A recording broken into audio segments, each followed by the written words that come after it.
បន្តមកទៀតកីឡាករគ្រប់គុណគ្រូនេះសិតសិនតែជាកីឡាករប្រើកាយសម្បត្តិពិតតែម្ដងបងប្អូន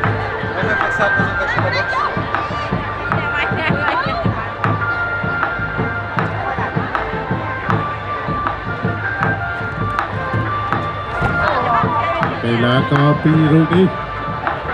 គឺគេប្រើស្នៀតបោកច្បាប់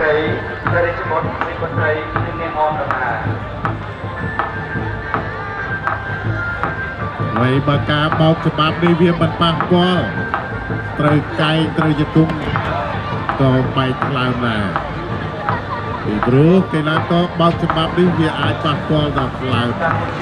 ចឹងកីឡាករត្រូវប្រុងប្រយ័ត្នបន្តិចទៅបើមានគ្រោះថ្នាក់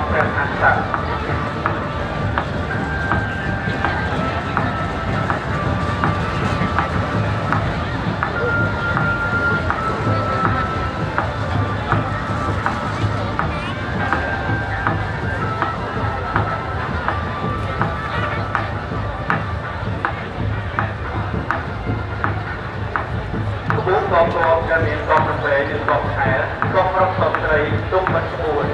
គឺទុំចម្រុះរំចាំមានទុំរូបខាងសម្បត្តិភាពទន់ភ្លន់និងរហ័សរហួននេះបានញ៉ាំងឲ្យកីឡាករ